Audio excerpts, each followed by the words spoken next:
Burnout. You can think of this word as that pill you'll eventually have to swallow. This pill is accepting the fact that you're a human, not a robot. Let's talk a bit about this. Burnout is psychological exhaustion. Your mind gets tired.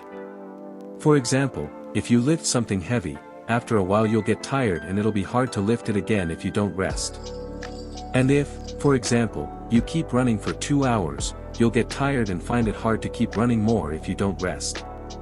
The same thing applies to the mind. If it keeps working for a period, it gets tired and it's impossible to continue without rest.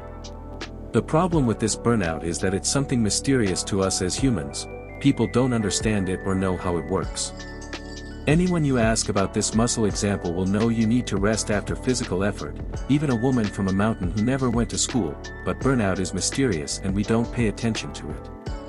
Additionally, it's something related to the brain and the human mind, which is already a complex thing.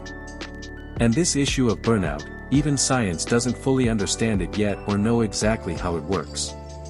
There are many opinions on this and a lot of back and forth talk, but what we're sure of is that it's something that truly exists, and we know it's something present in the majority of people and something affecting an entire generation. And if you've been following me for a while, you'll know that the fastest way to solve any problem is awareness of the problem.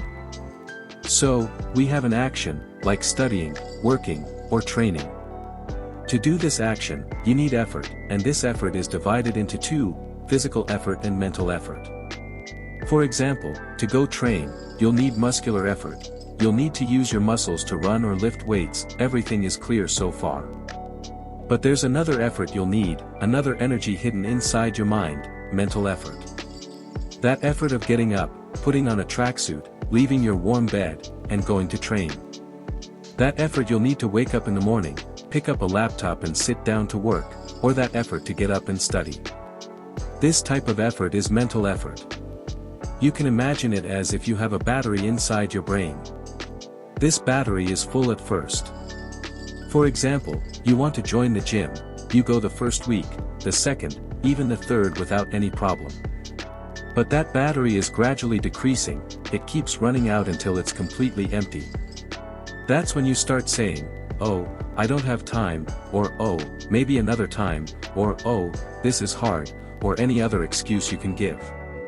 This state is what's called burnout, and it can happen to you in studies or work.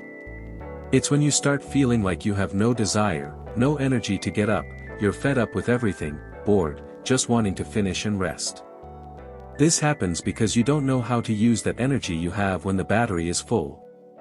I'll give you an example to help you understand better. On New Year's, when a new year starts, you find many people making New Year's plans. You find someone saying, "I'll sign up for the gym," and after 3 weeks, they stop going. Why? Because that excitement they had at the beginning filled that battery and gave them the motivation to go train, but over time, that battery ran out and went back to zero. This burnout problem happens when the action, any action, turns into a routine, a permanent thing. Many people now, if I gave them a book and told them to read for an hour, they might do it with excitement and joy. But if I told them to read it tomorrow, the day after, and the day after that, a day will come when they can no longer read. A day will come when the battery responsible for this reading routine will run out. The first thing you must do to save yourself from burnout is to understand if you're truly experiencing this, because you might just not be used to studying, which is why you don't want to and feel lazy about it. You might just not like training, which is why you don't feel like it, or you might not like your job, which is why you don't feel like working. Because look, it's easy to say, "I'm tired, that's why I don't want to study or work," and it's easy for me too to tell you, "You're tired," and keep telling you what you want to hear in this video, but we have to be realistic. If you haven't sat at a computer and worked seriously for a century, don't tell me, "I'm tired." Be logical and realistic with yourself. So let me explain more how this burnout happens. Usually, you're sitting there, and an idea hits you to start something like a YouTube channel, or start training, or start reading a book, something like that. When you make the decision to start an action you weren't doing before, what happens inside your mind? Your brain says, "Hey, this guy wants to do this action, let's fill the battery for this action." You can imagine it like your brain is like a secretary who, every time you make a decision, takes that decision and makes a special battery for it. Now, what your brain doesn't understand is that the action you intend to do isn't just a one-time thing, but a routine. When you say, "I'll go to the gym," your brain thinks you'll go just once and that's it. Your subconscious can't understand that this is something you'll keep doing forever in the same way. Or if you want to study for an exam, your mind doesn't understand that you'll need to study today, tomorrow, and the day after to finish. So what happens? Let's go back to the gym example. I like giving the gym example because it's simple, understood, and everyone can do it. Usually, when you sign up for the gym, you have great excitement because the battery is full. This full battery makes you start going 5 days a week, makes you pay attention to food, and focus your whole life on the gym. This is normal because when the battery is full, it gives you great excitement, an excitement that makes you push hard and finish it. And when you finish it, you probably know what happens. Those excuses start appearing: "I don't have time, this is hard, my hand hurts, I can't go today, I don't have money to buy food," and so on. This stage is simply burnout. This burnout makes you stop the gym. When you stop, your mind automatically links it to being something hard, something not good, something you don't want. Consequently, even if you rest and might even recover from this gym burnout, because you stopped, your mind linked it to something unpleasant, something outside your comfort zone. To go back, you'll need a huge effort to make the decision again and refill the battery. In summary, burnout comes when you pressure yourself to do an action because of that excitement, which then makes you stop. And when you stop, even if the burnout goes away, you find it difficult to return to your routine. The problem with this burnout is that sometimes it hits you in important things, like your baccalaureate or an exam or your job. It's hard to stop when this burnout hits, and you keep studying or working while psychologically exhausted, so your productivity drops significantly. You find yourself losing focus, yet forcing yourself to continue because you have no other choice. So, what's the solution?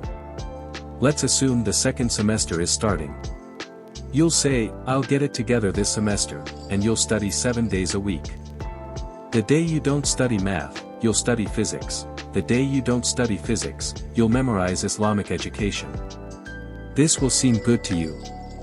It's a new semester, and that fire of excitement is burning inside you. A week, 2, maybe 3 will pass, and that fire will burn you out and you won't be able to continue. Same thing again with the gym: the first week, the second, nothing but lifting weights and eating oats and eggs.